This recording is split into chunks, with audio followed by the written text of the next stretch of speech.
మహిమ కలుగుగాక. దేవుని బిడ్డలారా, ప్రతి ఉదయకాలం ఈ దినం దేవుని వాగ్దానం చూస్తూ దేవుని నామాన్ని మహిమపరుస్తూ ఉన్నారా? క్రొత్త సంవత్సరంలో క్రొత్త దీవెనలు, క్రొత్త ఆశీర్వాదాలు, క్రొత్త మేలులతో తృప్తి పడుతూ ఉన్నారా? దేవుని బిడ్డలారా, దేవుడే మిమ్మల్ని బ్రతికిస్తున్నాడు. దేవుడే మరి ఒక దయా కిరీటాన్ని అలంకరింప చేశాడు.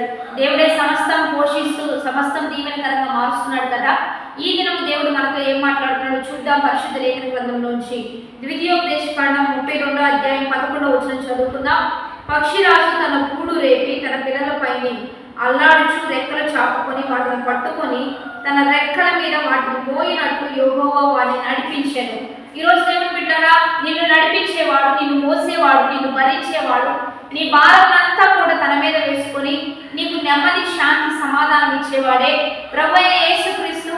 ఆయన ఏమంటున్నాడంటే, పక్షి రాజు ఏ రీతిగా తన పిల్లల్ని మరి పడిపోకుండా, చేయి దాటిపోకుండా, ఎక్కడ అపవాది చేతికి దొరకకుండా తన రెక్కల చాపి రెక్కల మీద వాటి పిల్లల్ని ఎక్కించుకొని ఏ రీతిగా వారిని భరిస్తూ ముందుకు వెళ్తుందో దేవాది దేవుడు కూడా అదే తెలియజేస్తున్నాడు. మీరు నా మాట వింటే, నాకు బిడ్డలుగా ఉంటే, ఈ సంవత్సరం అంతా నా రెక్కల నీడలో ఉంటే, మీరు పడిపోయినప్పుడు నేను మోస్తా, మీరు నలిగిపోతున్నప్పుడు నేను మిమ్మల్ని సరిచేస్తా, మీరు బలహీనైనప్పుడు నేను బలపరుస్తా, మీరు తొలగిపోతున్నప్పుడు నేను నా రెక్కల చాపి మిమ్మల్ని రక్షిస్తా, నా రెక్కల మీద మోస్తా, అప్పుడు అపవాది మిమ్మల్ని ఏమీ చేయలేడనే వాక్కునిస్తూ ఉండగా ఈ సంవత్సరం అంతా ఏం తీర్మానం తీసుకున్నారు దేవుని బిడ్డలారా?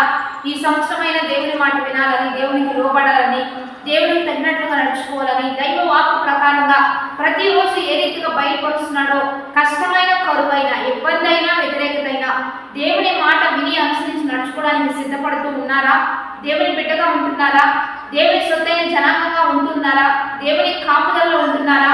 ఆయన కాపరిగా పెట్టుకున్నారా? లేకపోతే మీ సొంత జ్ఞానాన్ని బట్టియో, మీ బంధువులు, చుట్టాలు, ఇరుగు పొరుగు వారి జ్ఞానాన్ని బట్టి నడుచుకుంటున్నారా?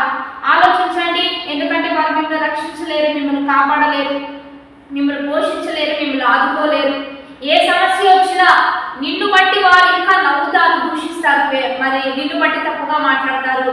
ఒకటి యథార్థవంతుల్ని బలపరచడానికే యెహోవా కను దృష్టి, నీతిమంతులను వర్ధిల్లింప చేయడానికే యెహోవా ఆయన చూస్తున్నాడు కనుక ఆయన దృష్టిలో ఉందాం, ఆయన కాపుదల్లో ఉందాం. ఎక్కడ పడిపోక రెక్కల నీడలోనే, రెక్కల మీదే అద్భుతంగా ఈ భూమి మీద ఆశీర్వాద పథంలో నడిపించబడదాం. వాగ్దానాన్ని బట్టి ప్రార్థన చేద్దాం. పరిశుద్ధ మహోన్నత గొప్ప దేవ, ఈ దినం మీరు మాకు ఇచ్చిన బలమైన వాక్వచనాలు బట్టి నీకు మహిమ.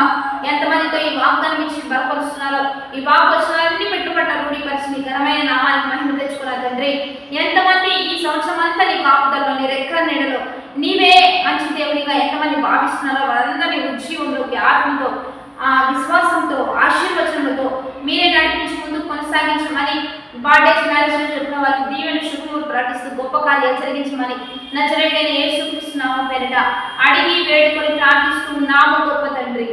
ఆమేన్. మంచి లైక్, షేర్, కామెంట్ చేస్తూ దైవికంగా సిద్ధపడండి. ఈ దిన వాగ్దానం అనేకలు షేర్ చేస్తూ ఉండండి. మీరు కూడా చూస్తూ ఉండండి.